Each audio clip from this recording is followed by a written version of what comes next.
Hello and welcome to a very special NUFC fans featurette. My name is Adam and I'm joined by Ross, very much the white part of the Oreo to mine and Simon's black part of the Oreo. And I have in my possession the full... It wasn't good that time.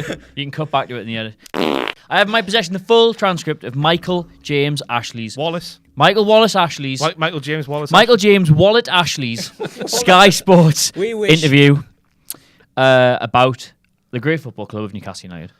And what we are going to do is we're going to go through... It's just disprove it point by point. We're doing point by point.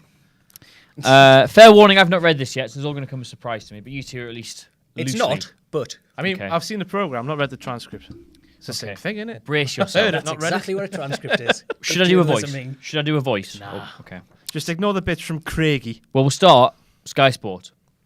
I'd like to start by asking where you, Mike Ashley, telling Mike Ashley what his own name is, where your interest came in football. What's your earliest footballing memory? Mike Ashley's response is he went to school and everybody knew that Peter Osgood played for that school, so that's it. What a thrilling, engaging man. He's a Chelsea fan. Chelsea fan. Did you ever think growing up you might own a football club? What do we all think he said here? No. Never. Not growing up. It never occurred to me. Now, does that mean he never occurred that he might grow up? Or Presumably. Right. Now, the actual meaty stuff, the good stuff, Aye. where we can start doing this properly. When it came to making that decision, what can you remember about the time you decided to purchase Newcastle United? To which Mike replies, it was an odd situation. I was in Barbados at the time, having floated Sports Direct, having a reasonably good life, shall I put it that way. I don't think we can. I don't think we can disprove that. What's that word again? Power drinking. Power drinking. Power drinking. I drink to get drunk. Barbados, power drinking. I don't think we can dispute that he was having a very good life. Or that he was in Barbados. A colleague of mine said, I don't think you're going to believe this, but I think Newcastle United are available. I said, don't be silly. Of course they're not available. That has been rumoured for years. They don't want to sell. They're a public company, etc., etc. But he came back in the afternoon and said, I am telling you that Newcastle United is available. So I said, well, if that's the case, we'll make a phone call, see if it's true. I deposited the money, spoke to Sir John Hall, and the deal was done very quickly. The rest was history. I feel like I'm Deposited back the in, money, then spoke to John Hall. Good. I feel like I'm back in nursery, listening to about that last in the Three Bears. Story. Yeah, story. He deposited the money before speaking to John Hall. Yeah. Shan that in it? Isn't that a bung? Can we go as deep as that? Mere minutes into this video, Ross, are you implying that Mike Ashley may have incriminated himself in this Sky Sports interview? That would be nice. Are you gonna argue against me point? Absolutely not. I'm No. very valid. I just want you to battle bringing it. that up. I don't want to go to court. What was the first thing you thought you had to do when you bought a football club? What was your thought process? Mike replies, I think you always have the ambition to turn something into more than it was. Now let me stop you right there, Michael. Where were we when he bought us? We had just had a European campaign. We had just had under Glenn Roeder. Yes. Then Roeder. Where were we? Safely mid-table. We finished 11th, I believe. Yeah. Even And though we're struggling. It wasn't a very good season. It was like a backdoor we European went qualification. quite What? far. You're talking about Scott Parker was in jubilant mood with the Europe Intertoto Shield. Face like a slap. So we were 11th. Yep. How many times since then have we finished higher than that? Once? No. Once. 3 times, but not in the same league. Right. So in the however many years he's had us? 8 years? 10. 2006. 7. 7. That's just because I thought it was 10 from 2017 was 6. Good counting. So he's demonstrably not done that. So you think maybe you can make a little bit of a difference. In my case, it was to think in a different time frame. Maybe if we didn't live for every Saturday and for that game, maybe we had a 3-year plan. Got relegated in 3 years. A 5-year plan. Back down towards the relegation Got 5th zone. in 5 years. To be fair to him. 2 years after we got relegated. And then Pards had the big revelation on Sky Sports on Sunday. Away from that, he said that Mike's mantra that summer after we finished 5th was to keep the squad together, which we all knew, but we confirmed it, which was nice of him. That's nice. He said that on the punditry. We can buy a player though. My game. Wait, we It did. was quite funny. You got Vern? Yeah. Oh, A 5-year plan, a Yes, someone 7-year else. plan. Curtis we could Good. actually, Curtis Good. Yes. we could It was actually still- build yeah. on something. Shut up. We could actually build on something at Newcastle United. sad. You must remember at that time, Manchester City didn't have the owners they have now. And if you look back 10 years, Newcastle United could have easily been the 4th club in football. I think he means English football. Aye, if he'd let the Sheikhs take over, as was But rumoured. that's like, Mr. Sheikh, come get me. I know, yeah. Please. Shaky. Dead in Shaky. Right, okay. Shaking Stevens. People didn't know. Very little was known about you when you joined Newcastle United. You were private. How did you feel being catapulted into the public eye and the focus brought you and your family? I'd gone public. I knew that media attention would come anyway because of Sports Direct, but I can tell you the early days at Newcastle were some of the best fun days any male adult can have. In the crowd, going mad. It's a dream. Betty's wife. What on earth are you on about When he there? heard that. It's just casual sexism, isn't it? Women aren't allowed in football. Some of the best fun days any male adult can have. I mean, there's only one thing that implies, surely. And as a married man, it shouldn't imply having those a- things. Having a piss in public? A la Ross. Ross Twiddell? Who?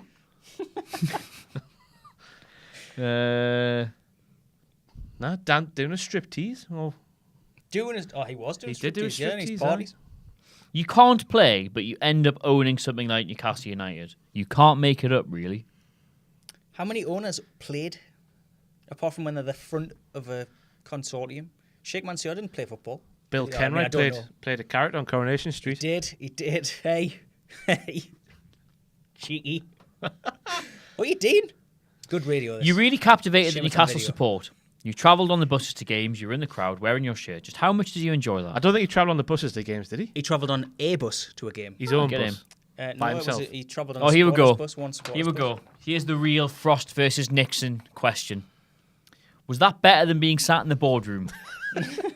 No. It's a totally different experience. It's probably 100, no 1,000 times more fun than being in the director's box. You can't describe it. It's a very, very special experience. But get the fuck out of there then, Mike. If you Come don't and like- see the lads. Let somebody who wants to be in there be in there. Oh, here we go. Here we go. Prepare to have your piss boiled. How accepted did you feel by the Newcastle public when you were doing that? Totally. They were great.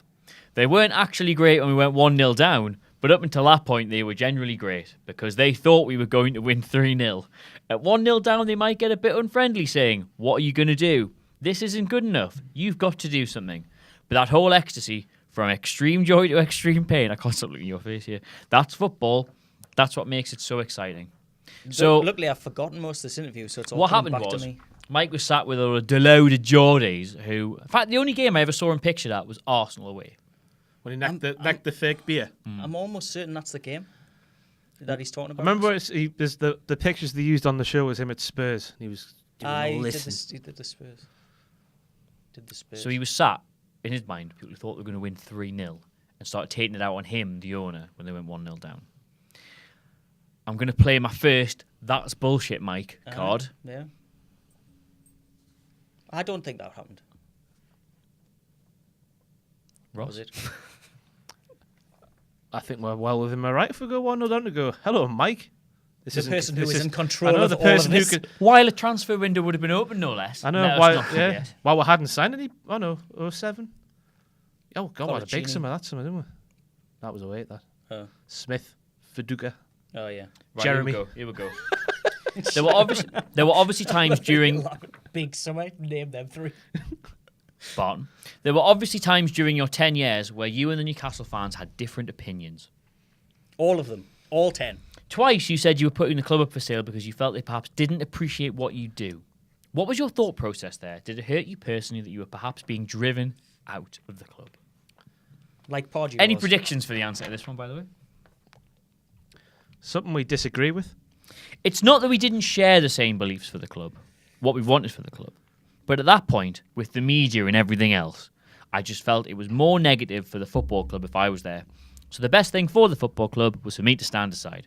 If I'd come along and done my best, in my opinion, it might be my best. But in reality, if that's not good enough and it hurts the football club, then it's best that you stand aside. I actually understand how cross the fans were. If I was a fan, Just been- claimed, just just been- claimed just he been- was a second ago. if I was a fan, would I have been upset as they were? I would probably have been the worst. It wasn't acceptable what happened at Newcastle United Football Club, but of course I never did it on purpose. There was no gain for me at all to get certain things wrong that I did in those times. And he contradicts that later on, doesn't he? I've read that bit. Just reels through all the mistakes he's made. You would have thought that he would have had. This would have been the most coached interview in the world. I mean, it was. And This yet is the thing. Not just from David Craig. I mean, from what's his face, the PR guru. Oh, the new guy's got. I mean, the one thing you wouldn't say is if I was a fan for Newcastle. Especially So it's after like a you've just red made a flag. big song and dance about what a fan you are. Well, yeah. How do you feel about the way you've been portrayed? Do you think it's fair or unfair? We're going to get banned here. Come on, lads. Money on the table. Fair or unfair? He'll say partly fair. Criticism is a funny thing because I think doesn't if you want to be something, create something, or make a difference in any walk of life, you have to be hugely self-critical. So hide behind a inferior. There's a reality. I think the majority of criticism I deserved because I did really get some serious decisions wrong, albeit not deliberately. But that's a fact of life because I get the time frame wrong. People ask me what I do differently in football. I'd actually think more short term.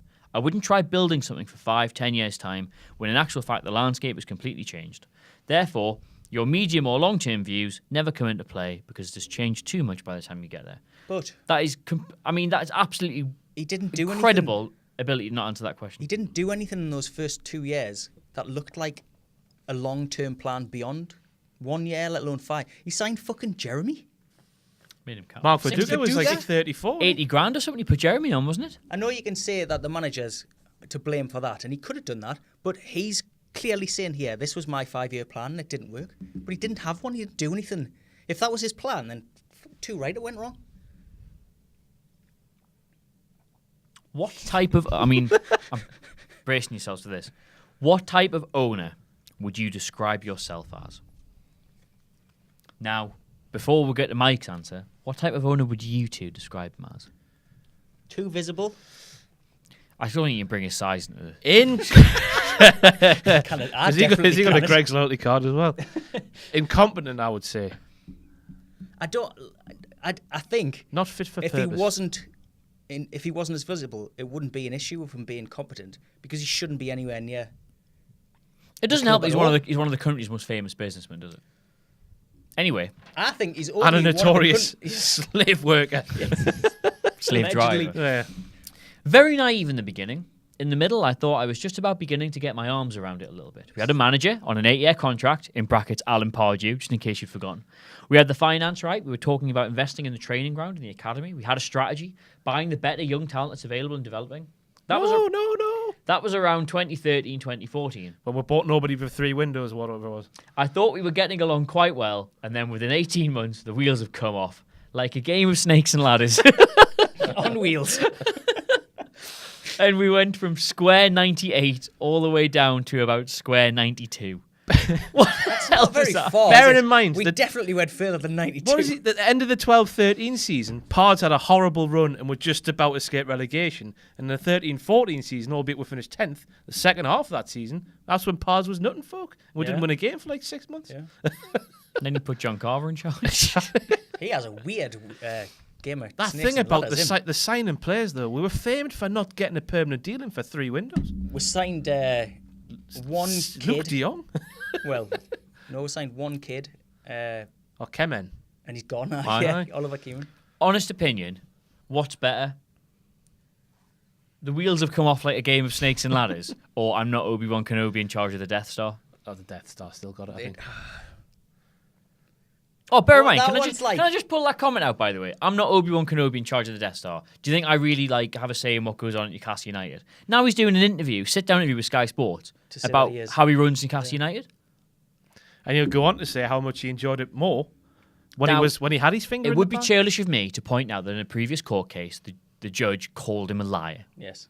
Now, Repeatedly. I Repeatedly. believe was the word. that's merely a fact. It's not anything to do with my opinion, but almost seems like this might not be, strictly speaking, the most honest. I think it's a disastrous idea for him to do this interview at all. Again? He's created the situation where he's got Sky to do it because he knows he'll get safe questions. He's engineered the whole situation in order to make him safe, and he's still making these like catastrophic errors. I would say. I mean, it's an advert. Yes, it's not for us either. It's for every other football supporter in the country who doesn't support Newcastle. It's to say, look, I'm the victim here. These Newcastle fans don't understand me, and I've tried to do everything that I can. He was sitting between two Sports Direct signs, wasn't he? It didn't need to be half an hour long. It just needed to be one sentence coming by Newcastle. Gentlemen, I'm sorry, but we're going to have to skip through to what appears to be the veiniest, meatiest part of this entire transcript. You inherited Sam Allardyce. No pun intended. There have been several managers since. How much input have you had on that process? Now, bear in mind, he has no input in the running of Newcastle United. Yeah.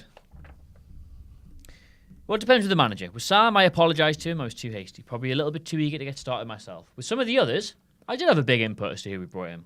With Alan Pardew... Joking here. Wait till you finish drinking. With Alan Pardew, I didn't actually know him before football at all. But there was rumours, wasn't there? Yeah. What was it? Pardew Debt. might have had a debt to him. Yeah. I mean, that was absolute horseshit. And I thought he ended up being very good. Ended.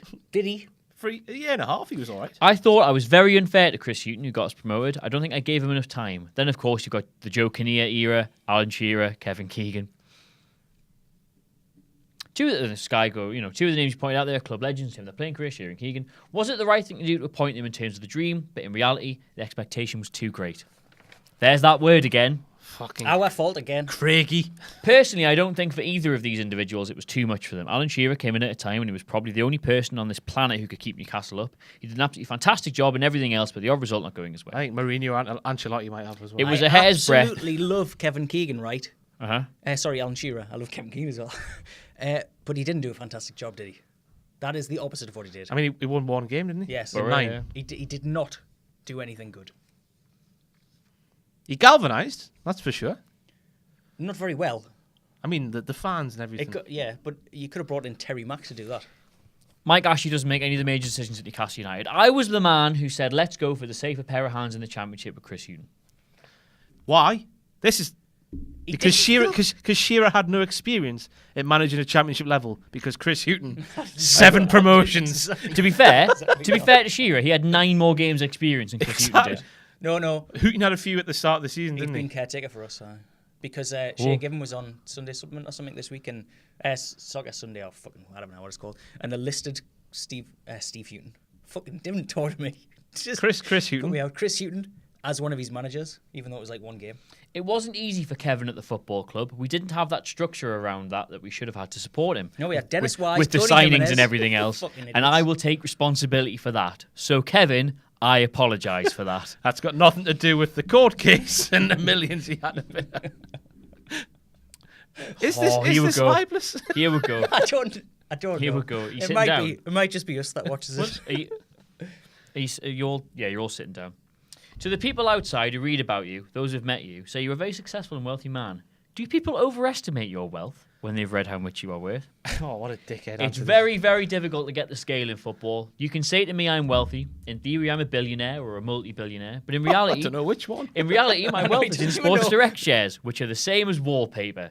I don't have that cash in the bank, so I don't have that ability to write a cheque for 200 million. Can I just sell some? I would have to sell Sports Direct shares to fund that. So people outside of football looking in sometimes think that's how much money you have in the bank. I must make it crystal clear. I am not wealthy enough in football now to compete with the likes of Man City, etc., etc. That's Man City, remember. We don't want Man City. Man City, who pipped us to the post for the loan signing of Tammy Abraham. This is the thing. Why is everyone comparing us to Man City and Chelsea? We just want to compete Everyone's with not. He is. bloody Huddersfield. Man, you It's a can't straw compete with Man argument. City. It's a straw argument. It's very psychology 101, this. What he's saying there is perfectly fair enough. I can't compete with Man City. Look at the wealth of football. I can't do that. Which to I the can't outside compete with seems Brad fair Pitt. enough. But I'll give yourself some credit. Shut up. Of course you can. It's basically a wealthy individual taking on the equivalent of a country. I cannot and will not. That's why if someone would like to come along, take this seat and fund Newcastle with a naught on the end, with either more wealth than me, I will not stand in Newcastle's way. If someone wants to come over and give me hundreds of millions of pounds for something I'm running into the ground, I won't stop them. That's Of all course that. not. That's all that show needed to be was that sentence. That's all it needed to be. The rest Please, of it could do. somebody save me. Oh, here we go. One of the reasons I'm doing this interview is because I don't think you'll find many people out there who will actually stand up and do it. So I think myself and the Newcastle fans are going to be together for a good while longer. Is that like your Tony Fernandez's and We've got every bloody chairman's on the telly these days? He's the only one that isn't. We've got the man himself at the moment in Rafa, and let's hope we can generate some funds and give Rafa some chance to get some chance. Let's hope. And give Rafa some chance to get some building blocks going over the coming years. This guy's Well, transcripting of their own interview there. To be honest, that's Third probably bit. exactly what he said. Oh. That worries me, that though. The let's hope. He should know like I know. where we are, shouldn't he? He interrupts the interviewer. Brace yourselves. You've mentioned you can't take on a country like that. I don't want to ask how much money you're giving Rafa Benitez. Not enough. Sorry to interrupt, but it's not enough. Very simple. It's not enough. And Rafa knows that. It's not enough. It's not a secret. Every penny the club generates, he can have, but doesn't generate enough. It's Newcastle United. Doesn't have a 40 million a year stadium naming rights deal. That was the thing that That's pissed his- me off the that's his most. decision. It's Newcastle United is the thing that pisses me off about that whole thing. As if that means, it's just a fucking shoestring club. Brace yourselves. I don't want the fans to watch this interview and think, great, Rafa's getting 150 million in the morning. That's what we are all taking from it. Oh, no. The thing is, but the it's thing all is, wallpaper. the 40 million sponsorship thing, that's his call. He did have the chance to do that. The only thing was he gave it to his own company for free. For free. Yeah. Lee Charnley's help. With Lee Charnley's help, and Lee answers to Rafa, by the way, not the other way around, let's be crystal clear. Rafa makes all the final decisions on players out, players in. How does he know? I haven't seen him for months. But he has to do it with the money the club have. I have put my 250 million into the football club, guys. That's it. There is no more from me. Now the club has to generate its own money. So you've made a conscious decision in recent years to stand back? Has that helped you to enjoy it a bit more again? Not really, if I'm honest. I actually love being totally involved with it. There was this absolute high point under Alan Pardew in the last game of 2011-2012 where we could have finished third. We got beat 4-0 off Everton or something. We could be in the Champions League, then have the money, start investing, and we would be rolling. Now I feel more like the passenger on the top floor of a bus, sitting at the front looking out of the window. I really have plus-minus negligible effect on what happens at the club in regards to the football side. Good. That's the most enjoyable place to be on the bus. Just to confuse his allegory a bit more there. Metaphor. Makes you feel like a king. Did what Leicester do justify what you were trying to do and give you hope for the future? Leicester, to me, is something that couldn't happen. It was like watching a science fiction movie, like that one he likes about the Death Star in Obi-Wan Kenobi. I still don't understand it. I still don't believe it actually happened. I was absolutely certain I would have never seen it in my lifetime, and it did happen. But I'm absolutely certain it won't ever happen again in my lifetime. It is impossible.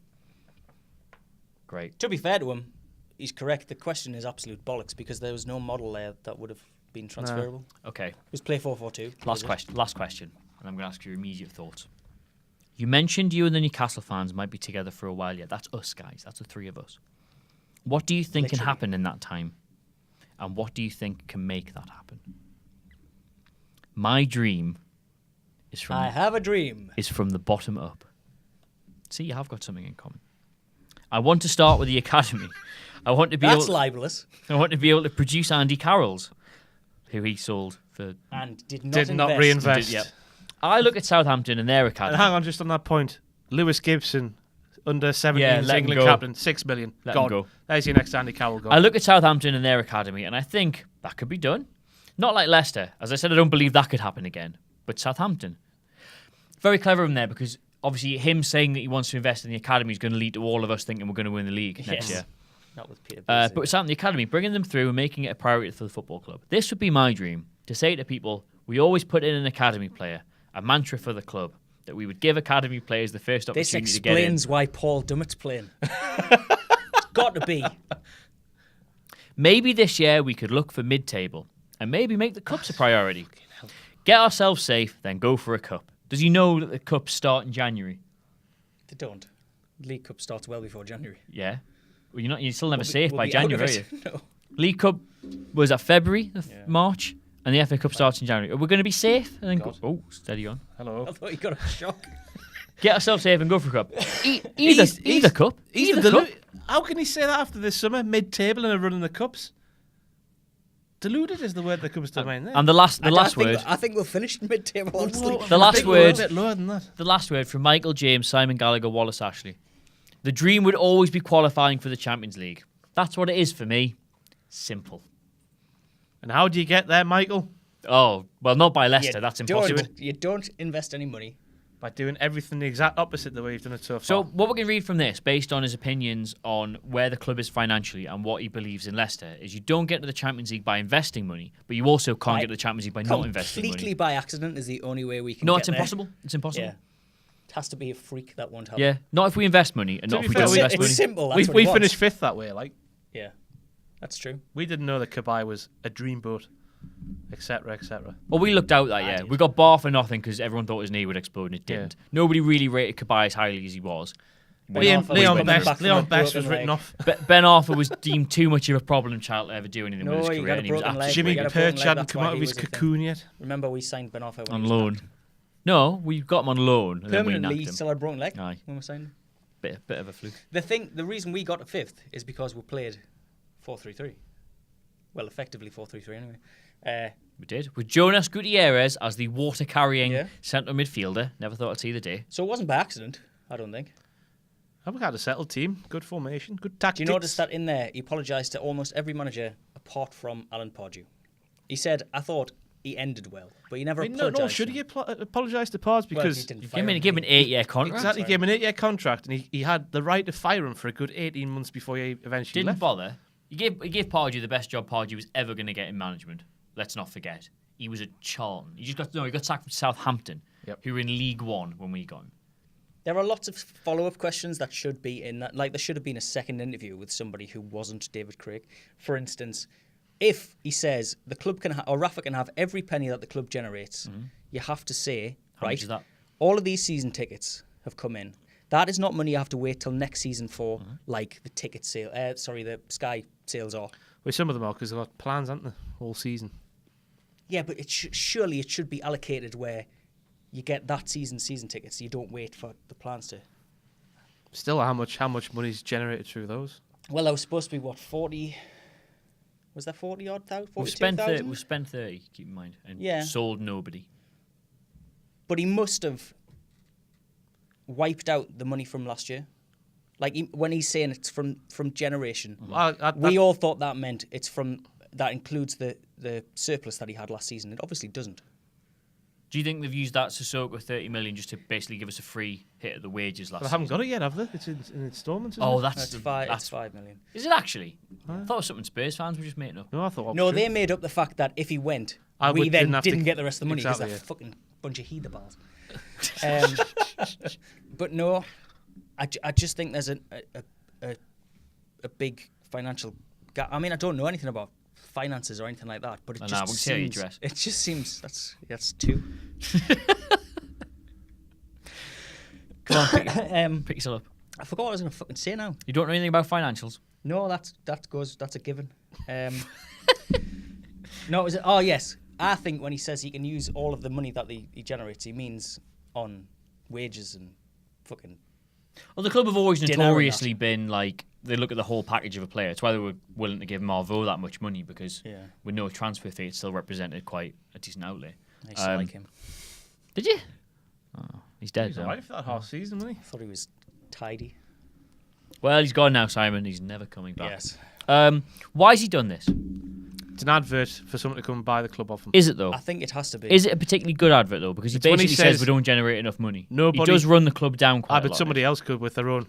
He brings up the City example because that's not money generated by the club, is it? Yes, That's, he doesn't at any point say the club loses money. He says it's completely fine. It's how just long's left on that? and he's effectively saying it's self-sufficient. 29 minutes 11 seconds. Oh Jesus, that's just done then. Just done. We've almost got through. That's it. That's the entire the bit where he transcript. says he won't stand anybody's way. That was the bit when I thought this is what the point of this is. Just get this out there. You've got to think that Before we finish, two questions. They're very similar. Should he go? Would we actually get somebody better, Depends realistically? who comes in, isn't it? Like, you can never really trust what the intentions of these When you people see the are. amount of people he's who've been fucking taken horrible. over. I'd take anyone. Right. Willie. Really Willie is. go. Willie go. I think if somebody comes in and gives him 400 million, then yes. Do I think anybody will give 400 million? I can't see it happening. Wouldn't we all? for a very 10 long seconds time. left. Thank you very much for joining us again. I don't know when these are all going to go up, but that's been the Mike Ashley transcript as part of NUFC Fans. A very special presentation. I've been Adam, at Adam Cleary, at RW Twiddell. Ross and Ross and Wrestling, and at Ty Gallio. See, oh Yeah, shit. fucking cut us off.